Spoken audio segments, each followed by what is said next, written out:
सत श्री अकाल, मैं हां तुहाडा लखविंदर सिंह जी। आप जी मेरे चैनल ते नवे आए हो तो मेरे चैनल नूं सबसक्राइब कर लो, बैल आइकन का बटन दबा दो तां जो वीडियो दी आउण वाली नवीं तो नवीं नोटिफिकेशन आप जी तक पहुंच सके। जे आप जी मैनूं इंस्टाग्राम ते भी फॉलो करना चाहुंदे हो, मेरी ये इंस्टाग्राम की आईडी है, मैनूं इंस्टाग्राम ते भी आप जी फॉलो कर सकते हो। सो अज असी बड़े वीरां दा कमेंट आया सी कि वीर जी बब्बू मान जी का जो अत दे शिकारी सॉन्ग है उस सॉन्ग ते रिएक्शन दिओ। सो अज असी बब्बू मान जी दे अत दे शिकारी जो सॉन्ग है उस ते रिएक्शन लेके आए हाँ। आओ नाल दी नाल असी सॉन्ग देखते हैं ते नाल दी नाल उस सॉन्ग ते रिएक्शन देने हैं। आओ सॉन्ग नूं देखना करिए।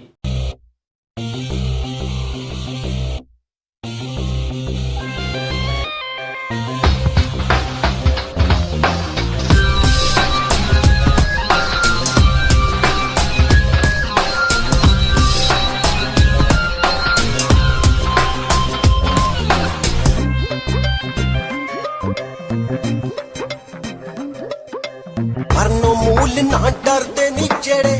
मौत दे व्यापारी ने।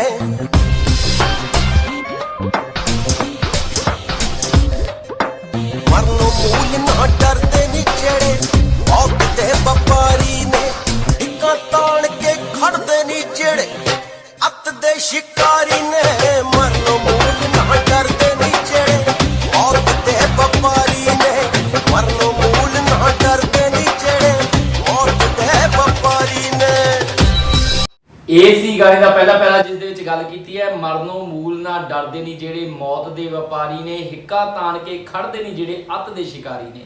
ਕਿ ਜਿਹੜੇ ਮੌਤ ਦੇ ਵਪਾਰੀ ਹੁੰਦੇ ਨੇ ਨਾ, ਭਾਵ ਕਿ ਜਿਹੜੇ ਮੌਤ ਦੀ ਪਰਵਾਹ ਨਹੀਂ ਕਰਦੇ, ਹਮੇਸ਼ਾ ਸੱਚਾਈ ਦਾ ਸਾਹਮਣਾ ਕਰਦੇ ਨੇ, ਭਾਵੇਂ ਉਸ ਦਾ ਨਤੀਜਾ ਕੋਈ ਵੀ ਹੋਵੇ, ਸਟੈਂਡ ਲੈ ਕੇ ਖੜਦੇ ਨੇ। ਇਹ ਹੁੰਦਾ ਕਿ ਮੌਤ ਇੱਕ ਨਾ ਇੱਕ ਦਿਨ ਆਉਣੀ ਹੈ, ਅੱਜ ਨਹੀਂ ਤਾਂ ਕੱਲ ਆਣੀ ਹੈ, ਪਰ ਜ਼ਿੰਦਗੀ ਜਿਉਈਏ ਤੇ ਅਣਖ ਦੀ ਜ਼ਿੰਦਗੀ ਜਿਉਈਏ। ਜ਼ਿੰਦਗੀ ਜਿਉਈਏ ਤੇ ਆਪਣੀ ਜ਼ਮੀਰ ਨੂੰ ਜਾਗ ਕੇ ਜ਼ਿੰਦਗੀ ਜਿਉਈਏ। ਇਸ ਕਰਕੇ ਜਿਹੜੇ ਅਣਖੀ ਹੁੰਦੇ ਨੇ, ਜਾਗਦੇ ਜ਼ਮੀਰ ਵਾਲੇ ਹੁੰਦੇ ਨੇ, ਉਹ ਮੌਤ ਦੀ ਪਰਵਾਹ ਨਹੀਂ ਕਰਦੇ, ਭਾਵ ਕਿ ਉਹਨਾਂ ਨੂੰ ਸੱਚਾਈ ਸਾਹਮਣੇ ਰੱਖਣੀ ਹੁੰਦੀ ਹੈ, ਡਟ ਕੇ ਸਾਹਮਣਾ ਕਰਨਾ ਹੁੰਦਾ ਹੈ ਮੁਸੀਬਤਾਂ ਦਾ, ਚਾਹੇ ਉਹ ਕੋਈ ਵੀ ਮੁਸੀਬਤ ਦੇਣ ਵਾਲਾ ਹੋਵੇ, ਉਹਦਾ ਟਾਕਰਾ ਕਰਨਾ ਹੁੰਦਾ ਹੈ, ਤੇ ਪਰ ਉਹ ਜੋ ਨਤੀਜਾ ਆਵੇ ਉਸ ਨੂੰ ਐਕਸੈਪਟ ਕਰਦੇ ਨੇ। ਆਓ ਸੌਂਗ ਨੂੰ ਅੱਗੇ ਦੇਖਣਾ ਕਰੀਏ। आ अफगान जिन्ना नाल लड़के गोरे भी अज थके।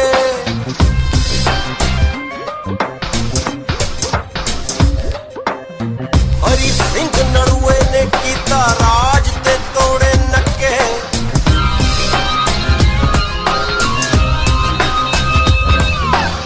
आ अफगान जिन्ना नाल लड़के गोरे भी अज थके। हरी सिंह नलुए ने कीता राज ते तोड़े नके। सौ जा पुत्रा सौ जा सिंघां दे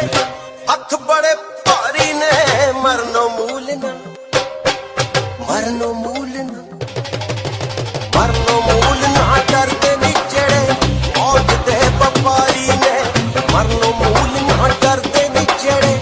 मौत दे व्यापारी ने। इक्का ताण के खड़दे नी जेड़े अत दे शिकारी ने। मरनो मूल ना डरदे नी जेड़े मौत दे व्यापारी ने। ਇਹ ਸੀ ਗਾਣੇ ਦਾ ਦੂਜਾ ਪਹਿਰਾ ਜਿਸ ਦੇ ਵਿੱਚ ਗੱਲ ਕੀਤੀ ਹੈ ਕਿ ਹਰੀ ਸਿੰਘ ਨਲੂਏ ਨੇ ਰਾਜ ਦੇ ਤੋੜੇ ਨੱਕੇ।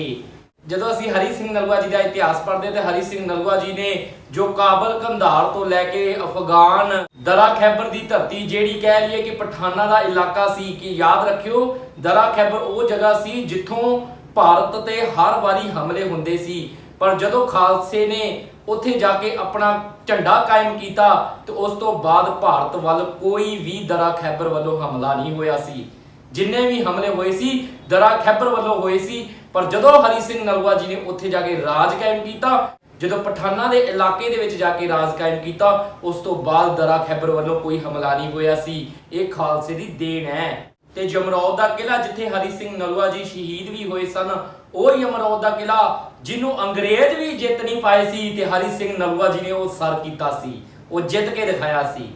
आओ सॉन्ग आगे देखना करिए।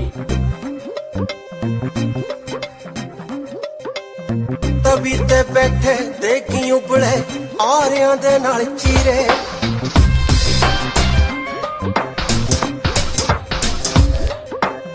ਕਾਸ਼ ਕਿਤੇ ਉਹ ਵਾਪਸ ਆ ਜਾਣ ਮੇਰੀ ਕੌਮ ਦੇ ਹੀਰੇ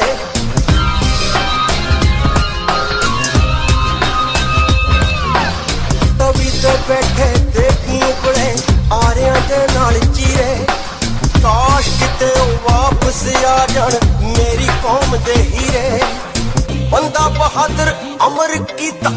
ਉਹਦੀ ਵਫਾਦਾਰੀ ਨੇ ਮਰਨੋਂ ਮੂਲ ਨਾ ਮਰਨੋਂ ਮੂਲ ਨਾ ਮਰਨੋਂ ਮੂਲ ਨਾ ਡਰਦੇ ਨਹੀਂ ਜਿਹੜੇ ਮੌਤ ਦੇ ਵਪਾਰੀ ਨੇ ਮਰਨੋਂ ਮੂਲ ਨਾ ਡਰਦੇ ਨਹੀਂ ਜਿਹੜੇ ਮੌਤ ਦੇ ਵਪਾਰੀ ਨੇ ਟਿੱਕਾਂ ਤਾਣ ਕੇ ਖੜਦੇ ਨਹੀਂ ਜਿਹੜੇ ਅੱਤ ਦੇ ਸ਼ਿਕਾਰੀ ਨੇ ਮਰਨੋਂ ਮੂਲ ਨਾ ਡਰਦੇ ਨਹੀਂ ਜਿਹੜੇ ਮੌਤ ਦੇ ਵਪਾਰੀ ਨੇ ਇਹ ਸੀ ਗਾਣੇ ਦਾ ਤੀਜਾ ਪਹਿਰਾ ਜਿਸ ਦੇ ਵਿੱਚ ਗੱਲ ਕੀਤੀ ਹੈ ਤਵੀ ਤੇ ਬਹਿ ਗਏ ਦੇਗੀ ਉਬਲੇ ਆਰਿਆਂ ਦੇ ਨਾਲ ਚੀਰੇ ਤੇ ਤਤੀ ਤਵੀ ਤੇ ਕੌਣ ਬੈਠਾ ਸੀ ਯਾਦ ਰੱਖਿਓ ਆ ਜੂਨ ਦਾ ਮਹੀਨਾ ਆ ਗਿਆ ਜਿਸ ਮਹੀਨੇ ਦੇ ਵਿੱਚ ਗੁਰੂ ਅਰਜਨ ਪਾਤਸ਼ਾਹ ਜੀ ਦੀ ਸ਼ਹੀਦੀ ਹੋਈ ਸੀ ਤੇ ਗੁਰੂ ਅਰਜਨ ਪਾਤਸ਼ਾਹ ਜੀ ਨੂੰ ਤਤੀ ਤਵੀ ਤੇ ਬਿਠਾਇਆ ਵੀ ਗਿਆ ਸੀ ਤੇ ਯਾਦ ਰੱਖਿਓ ਉਬਲਦੀ ਦੇਗ ਦੇ ਵਿੱਚ ਵੀ ਉਬਾਲਿਆ ਗਿਆ ਸੀ ਤੇ ਦੂਜੀ ਜਦੋਂ ਉਹ ਗੱਲ ਦੇਗ 'ਚ ਉਬਾਲਣ ਦੀ ਗੱਲ ਆਉਂਦੀ ਹੈ ਉਹ ਭਾਈ ਦਿਆਲਾ ਜੀ ਦੀ ਆਉਂਦੀ ਹੈ ਜਦੋਂ ਗੁਰੂ ਤੇਗ ਬਹਾਦਰ ਪਾਤਸ਼ਾਹ ਜੀ ਨੂੰ ਚਾਂਦਨੀ ਚੌਂਕ ਦੇ ਵਿੱਚ ਸ਼ਹੀਦ ਕੀਤਾ ਗਿਆ ਸੀ ਤੇ ਨਾਲ ਜਿਹੜੇ ਤਿੰਨ ਸਿੱਖ ਸਨ ਭਾਈ ਮਤੀ ਦਾਸ ਭਾਈ ਸਤੀ ਦਾਸ ਤੇ ਭਾਈ ਦਿਆਲਾ ਜੀ ਭਾਈ ਮਤੀ ਦਾਸ ਜੀ ਨੂੰ ਜੋ ਆਰੇ ਦੇ ਨਾਲ ਚੀਰ ਦਿੱਤਾ ਗਿਆ ਸੀ ਭਾਈ ਸਤੀ ਦਾਸ ਜੀ ਨੂੰ ਰੂਹ ਦੇ ਵਿੱਚ ਲਪੇਟ ਕੇ ਸਾੜ ਦਿੱਤਾ ਗਿਆ ਸੀ ਤੇ ਭਾਈ ਦਿਆਲਾ ਜੀ ਨੂੰ ਦੇਗ ਦੇ ਵਿੱਚ ਉਬਾਲਿਆ ਗਿਆ ਸੀ ਤੇ ਉਹ ਨੇ ਸਾਡੀ ਕੌਮ ਦੇ ਹੀਰੇ ਜਿਹੜੇ ਵਾਪਸ ਆ ਜਾਣ ਯਾਰੋ ਜੇ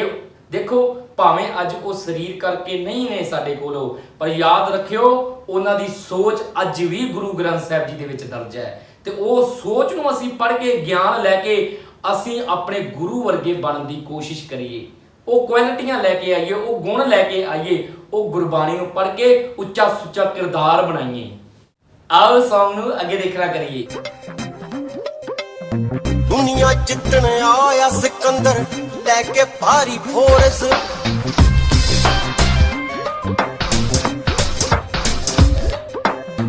ਫੜਿਆ ਜਦ ਪੰਜਾਬ ਚ ਮੂਰੇ ਟੱਕਰ ਗਿਆ ਜੱਟ ਪੋਰਸ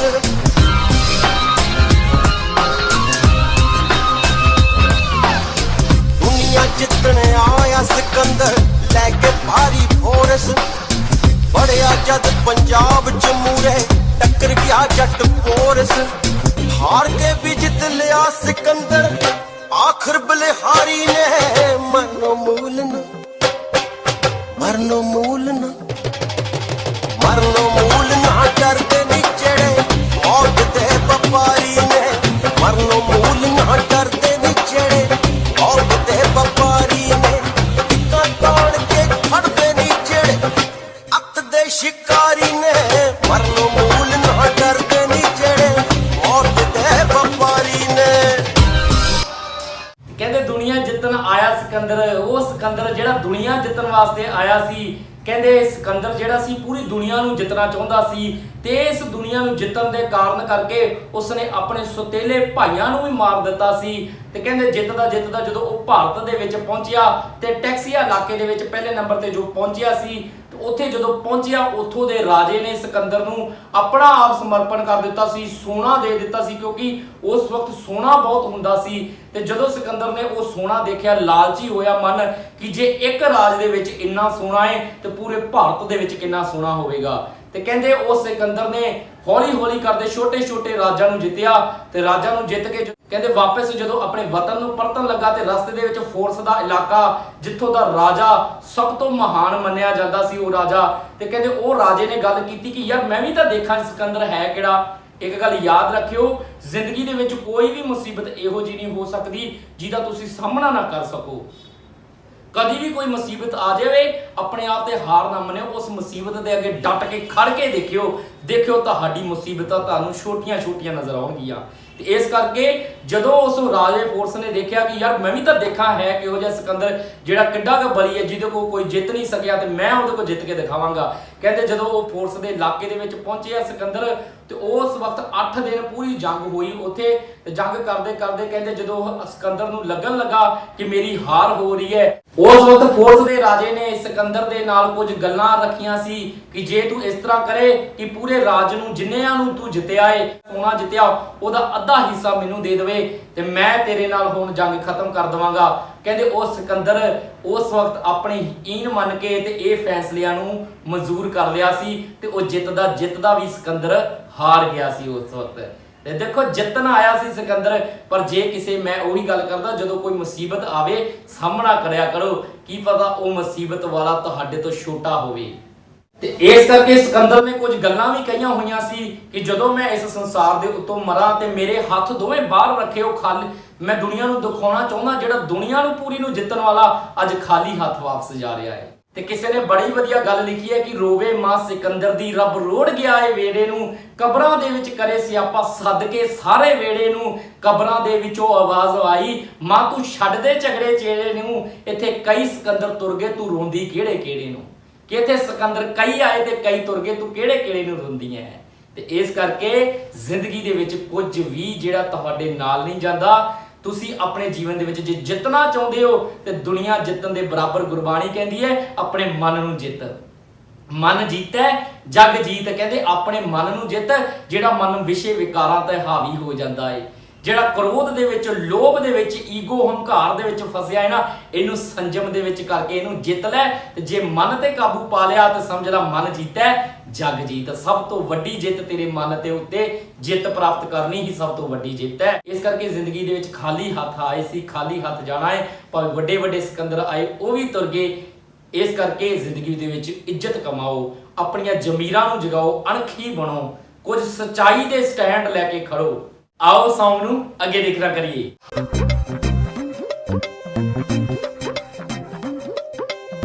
ਨੇਜਾਂ ਉੱਤੇ ਬੱਚੇ ਟੰਗਾਏ ਉੱਤੋਂ ਲਗਾਈਆਂ ਰੇਲਾਂ,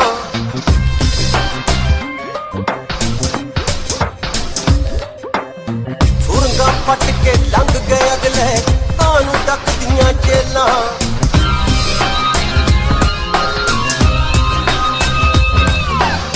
ਨੇਜਾਂ ਉੱਤੇ ਬੱਚੇ ਟੰਗਾਏ ਉੱਤੋਂ ਲਗਾਈਆਂ ਰੇਲਾਂ,